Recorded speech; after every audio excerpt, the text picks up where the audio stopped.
What's up, everyone? I'm Steve from GenX Horror. Today we're diving deep into those wonderfully weird VHS movies that lived in the back corner of every Blockbuster and Family video. The ones with the handmade cover art that somehow looked both terrifying and ridiculous at the same time. These are the deep cuts that defined our weekend horror binges, the movies we'd grab when everything else was rented out. And honestly, sometimes they were way more memorable than the big budget stuff on the new releases wall. The 80s were the golden age of grab anything that looks weird and hope for the best video store adventures.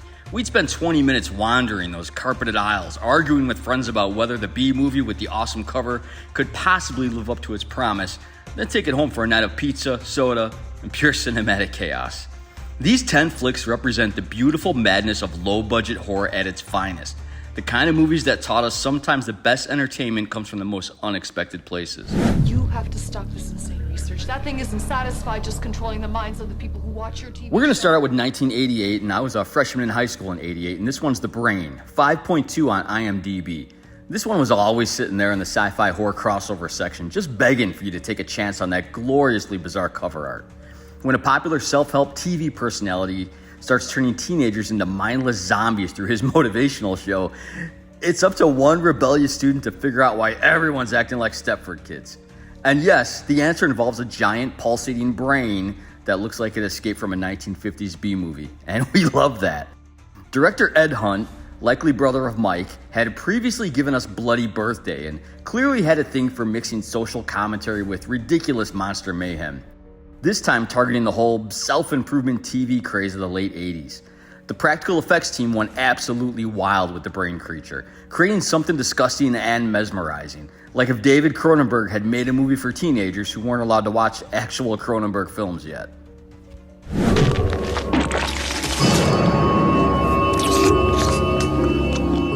Gang, we had bad taste in 1987, but that's the title of the movie. With a 6.5 IMDb, this is before Peter Jackson was making hobbits walk across Middle-earth. He was in his backyard with a few friends creating what might be the most gloriously unhinged alien invasion movie ever captured on 16mm film. When aliens land in a tiny New Zealand town to harvest humans for their, what would be their intergalactic DoorDash business, a government task force has to stop them using whatever weapons they can find, which, lucky for us, included chainsaws. Jackson spent 4 years shooting this on weekends, likely starting at age, 21 or so, and finishing when he was only 24. He had a tiny budget, doing his own makeup effects and playing multiple characters himself, including an alien whose head he literally rebuilt with cardboard and latex after accidentally destroying the original. This is the movie that taught a generation of horror fans that sometimes the best splatter comes from someone's backyard, man, not a studio backlot. And it makes The Brain's TV mind control look downright sophisticated by comparison. Think twice before you make a wish. One thing, though, about the warning on the inscription. Gang, we're going to stay in 1987 with The Outing, or also known as The Lamp. This is a IMDb rating of 5.1. Nothing really said random Friday night video rental, quite like finding this beauty misfiled in the supernatural section when you were actually looking for a new slasher. A group of teenagers break into a natural history museum for some after-hours fun, only to accidentally unleash an ancient djinn that's been trapped in an ornate Middle Eastern lamp for centuries, likely hoping for some good old Aladdin action. Director Tom Daly took the brilliant approach of mixing, it would be the mixed-up files of Miss Basil E. Frankweiler and The Tomb, and creating death scenes that feel like twisted wish fulfillment gone horribly wrong. The genie grants desires, but in the most fatal way possible. The museum setting gives the whole thing an educational TV special kind of vibe, right up until people start getting creatively murdered by their own deepest wants. You'll spend the whole runtime wondering why anyone thought breaking into a place full of ancient cursed objects was a good idea. But then again, that's pretty much the foundation of 80s horror logic that made Bad Taste and The Brain work so beautifully. What was that? First, there was the invasion of the body snatchers. 1983 gave us Deadly Spawn with a 5.9 on IMDb, and this was the movie that made you appreciate every dollar of the Outings museum budget when you saw what pure creativity could accomplish with pocket change and a basement. When a meteorite crashes in a suburban backyard, it releases a horde of alien creatures that look like giant leeches crossed with industrial wood chippers in the form of endless rows of teeth. Filmmakers literally maxed out their credit card on this one to create some of the most memorable practical creature effects of the early 80s, crafting monsters that move and chomp with genuine menace despite being operated by people crammed into impossibly small spaces. The suburban setting makes everything feel familiar as you watch from your parents' cluttered basement. I mean, these aren't monsters attacking New York City. They're in someone's basement rec room, just like you are, which somehow makes the whole thing way more unsettling.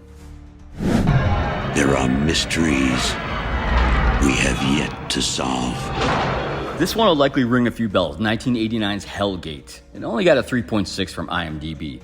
Every video store had rows of obscure movies with cover art so wonderfully ridiculous you couldn't help but rent one.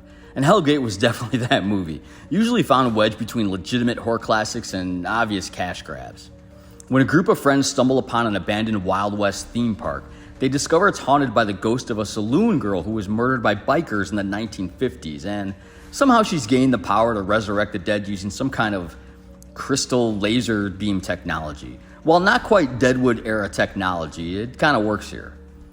Director William Levy had previously directed Blackenstein and clearly understood that logic is optional when you've got zombies, lasers, and period piece bikers all fighting for screen time in the same movie.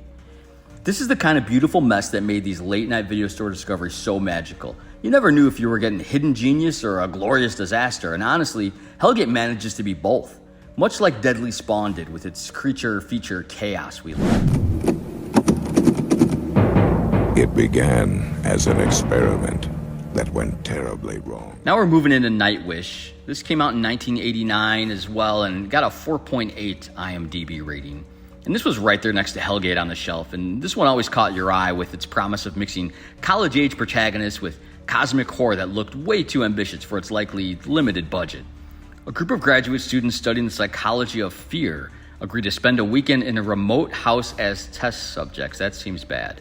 Only to discover their professor is using them as guinea pigs, and an experiment involving interdimensional creatures that feed on human terror. Director Bruce R. Cook threw every horror subgenre into a blender for this haunted house / alien invasion / body horror and psychological thriller. The creature designs jump between genuinely unsettling and obviously rubber suit ridiculous. And there's something endearing about the ambition of trying to create Lovecraftian cosmic horror on what was clearly a filming a weekend in someone's house kind of budget. You'll spend the whole movie trying to figure out what's real, what's hallucination, and what's just filmmakers trying to find what works, which honestly makes it the perfect companion piece to the laser beam ghost logic of Hellgate.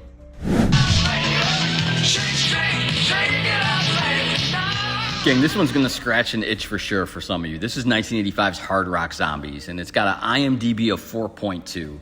And this absolute masterpiece of VHS weirdness was always hiding in the comedy section, or was it the horror section, or was it the music section? Because nobody at Blockbuster could figure out where to put a movie this gloriously marketed. When a hair metal band called Holy Moses rolls into a small town to play a gig, they run afoul of a family of Nazi war criminals and werewolves who murder the whole band, as Nazi werewolf war criminals are probably known to do. But the rockers come back from the dead to get revenge through the power of heavy metal music. And I knew there was a reason I was obsessed with Manowar and Anthrax growing up. They really managed to combine every exploitation genre imaginable. Nazi zombies, werewolf horror, rock and roll revenge fantasy, small town satire. Man, the musical numbers are performed by zombies with working instruments because apparently even death can't stop a good power chord, man.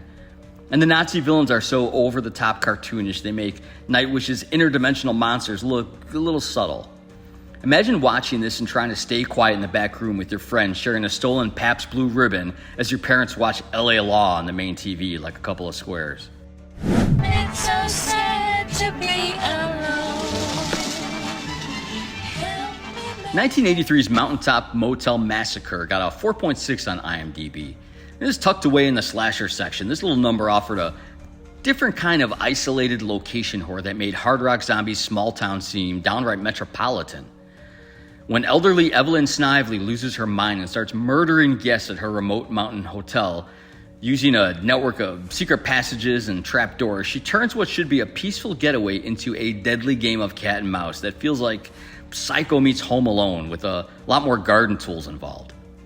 The director understood that sometimes the scariest monsters are just regular people who've completely snapped. And Anna Chappelle's performance as Evelyn walks that perfect line between sympathetic and absolutely terrifying. The motel setting lets the filmmakers play with the classic slasher geography while adding their own twisted touches.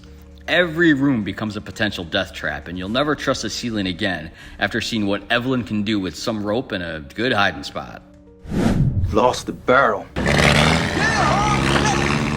Do you know what's in that thing? It's a native! Oh, hello! Redneck Zombies from 1989 got a 4.4 on IMDb. This shot-on-video masterpiece was usually hanging out in the trauma section, right where it belonged, offering the kind of deliberately stupid brilliance that made Mountaintop Motel Massacre look like high art. When a barrel of toxic waste gets mistaken for moonshine ingredients by a family of backwood hillbillies, they transform into flesh-eating zombies who retain all their redneck personality traits while gaining an insatiable hunger for human flesh. I mean, that's the best beef jerky ever, am I right? They embrace every Southern stereotype imaginable and turn them up to 11, creating characters who are simultaneously offensive caricatures and genuinely charming in their commitment to the role.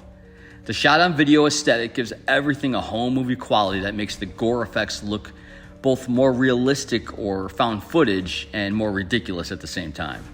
Like someone's uncle decided to make a zombie movie while at the family reunion. This was the best. You'll be paralyzed with fear as it kills, mutilate anyone in its path. Blood Beat came out in 1983 and got a 4.5 from IMDb, and we arrive at what might be the most inexplicable entry in video store history. A movie so weird that even Redneck Zombies would ask it to, hey guys, tone it down a bit. During a quiet Christmas weekend in rural Wisconsin, a family gathering is disrupted when a samurai ghost starts possessing the women of the house, leading to supernatural sword fights, psychic powers, and the kind of plot that makes you wonder what the filmmakers were drinking during the writing process.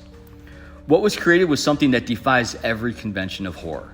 The samurai ghost effects are achieved through creative editing and sheer determination, resulting in supernatural action sequences that are simultaneously confusing, but oddly compelling as well. How a samurai ends up in Wisconsin is anyone's guess, and points for creativity on this one for sure. This is the movie that taught us that sometimes the best cult films are the ones that make absolutely no sense, but they commit completely to their bizarre internal logic, making it the perfect nightcap to every journey through the wonderfully weird world of VHS horror obscurities. As we look at movies that prove the best horror discoveries we're always hiding in the back corners of your local video store, we realize they shaped our summer nights and some of our dearest, fondest memories. These films might not have had Hollywood's budgets or A-list stars littered throughout, but they had something way more important: pure, unfiltered creativity and the kind of why not attitude that makes the 80s and early 90s the golden age of weird cinema. Which of these hidden tapes have you actually tracked down? Did I miss any crucial deep cuts that deserve a spot here in this little list? Drop your own VHS faves in the comments. Until next time, keep digging through those discount bins, man. You never know what 1980s gold you might uncover. And as always, love you guys. Stay cool.